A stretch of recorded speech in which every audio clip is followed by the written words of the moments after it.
What is going on, YouTube people? Neo Cards and Comics here. Was not planning on doing a video today, but I wanted to draw your attention to something. I was going to wrap this up and talk about it in the weekly sports card market update tomorrow. But that video is quickly becoming very loaded up, so I figured I would just kind of shoot this one out real quick. Poke Knowledge Cards, who I'm not super familiar with, because I don't watch a ton of Pokemon content, had Nat Turner on for a interview just the other day, and there were some good little nuggets in there. It's an hour long. I would recommend going and check it out over on his channel to get the full grasp of it. But there was just a couple quick things that I wanted to touch on. I will link to the channel in the description of this video and the video itself. So once again, I highly recommend checking out the entire length of this, especially if you're a Pokemon person. There's a lot of good TCG talk in there. But there were just a few broad-based PSA level things that they discussed that kind of apply to all aspects of this. One of the first things that they kind of mentioned was the New Jersey office. Nat talked about in the near future, you will be able to send directly to New Jersey. They're waiting on a couple website updates and a few other things and some staffing over there. But eventually, essentially, when you put in your submission order, the way that I understood it is that the submission center, the page that you're putting the submission on, will read your order essentially and determine the best place for it to go, is essentially the way that I understood it, depending on what's in the order, the capacity at each individual location, your physical location, all that stuff. You can drop off orders right now in New Jersey. And also, according to Nat, it sounds like New Jersey is doing a lot of the TCG grading at the moment. So if you have a lot of TCG stuff, it is probably getting processed through New Jersey. Essentially, what's going on right now is you ship your order into California, and then they, if it needs to go to New Jersey, they ship it across to New Jersey, which, you know, I live in Ohio. That doesn't really make a ton of sense to send cards to California, and then they send them back to New Jersey. I could just skip a couple steps and save a little bit of time there. The other thing that they talked about, which I know this gets tossed around a lot, I don't think that they'll ever do this, and he kind of makes it sound like it's probably not something that they're looking to do, at least not anytime soon at all, if ever. They talked about a better PSA 10, you know, a PSA 10 plus, you know, their version of a black label or an SGC gold label or a pristine or whatever you want to call it. And he said that is something that they've talked about internally, but it just doesn't sound like it is coming anytime soon, which I don't blame them. There's really no reason for them to change anything. They're grading 1 million cards a month. They are miles and miles and miles ahead of everybody else. Everyone seems to be copying or tweaking their grading scale, not the other way around. So why would you all of a sudden say, hey, let's add in a black level or whatever their equivalent would be, or let's add subgrades, or you know, that sort of stuff. They did discuss, and I won't get too far into the weeds of this. I'd rather you hear it from his own mouth. So once again, check out the full interview over on Poke Knowledge Cards about the scanning of cards, and they want more detail essentially on the cert number. So when you look the cert number up, they want more detail in there. Now, he said, you know, could you do something around with listing out that this card has 55-45 centering or something like that? He doesn't say that they're going to do that, but it sounds like it is potentially possibly there. I don't know that they want to get that granular on it. And I don't know that I think there's a fine line, and this is just me talking, I think there's a fine line between knowing why your card graded the way that it did and then knowing intricate level details. Like, I don't know that I need to know every little teeny tiny imperfection, because no card is perfect. I mean, this is printed cardboard. It's ink on paper or on, you know, whatever TCG is printed on. None of those systems are going to be completely perfect. There's always going to be some sort of imperfection in there, even on probably a black label.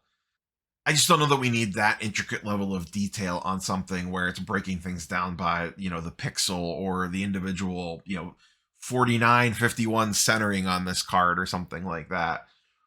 I do think we want a general idea why a card graded the way that why it did. You know, I sent that, whatever, that random Bowman Chrome Lunar Refractor in or whatever, and I got a PSA 6. I got it back and looked at it, and I didn't think it was a PSA 6. It wasn't a PSA 10, having re-looked at it. But it would have been nice to just seen like, hey, this is why this got dinged this. Hey, you missed these 3 things without necessarily getting into the weeds on some of this stuff.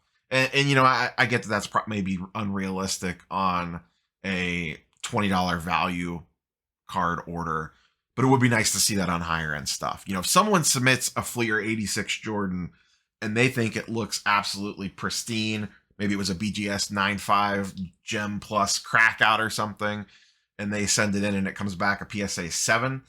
If you're spending that much to grade the card, I feel like you should get a little bit of a, hey, this is why it got a 7 in our eyes. And maybe have that linked back to the cert page or something. I'm going to keep harping on graders notes, and they don't have to be a very detailed thing. I just think we want a little transparency there, but I do think it could go too far. I don't know that we need the full yellow pages version of why a card graded the way that it did. Just some quick, simple notes. They got into vaulting and kind of how they're leveraging, the PSA vault and selling on gold and all that stuff. He did make it sound like, as of right now, if something's in the vault, it can only be sold on gold. And he kind of hinted that might open up to other marketplaces. He didn't hint which ones.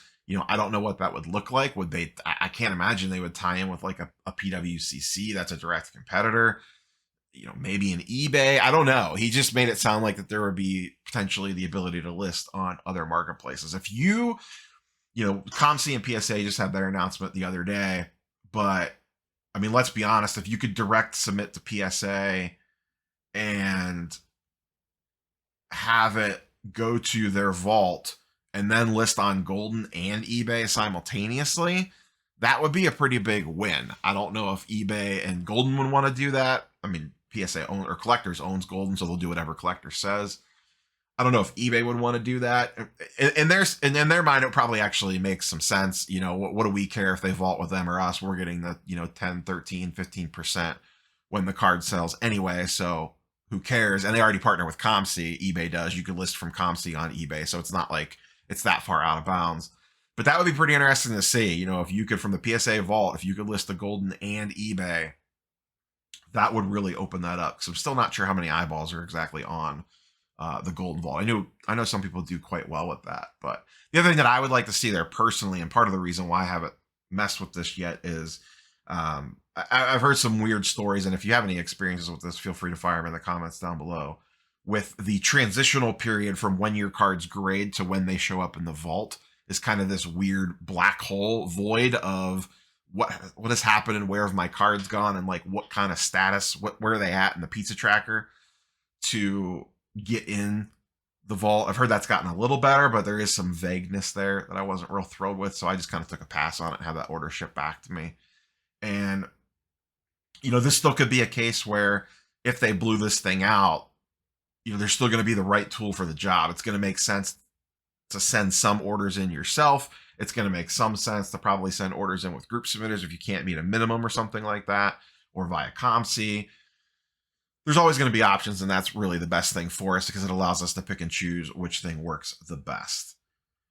They also talked about, which this is kind of funny, more security on the slab and a new sports card slab for Ultra Modern. I actually got a DM about this from someone the other day that basically said, hey, I just got a bulk order back and some of my slabs look different.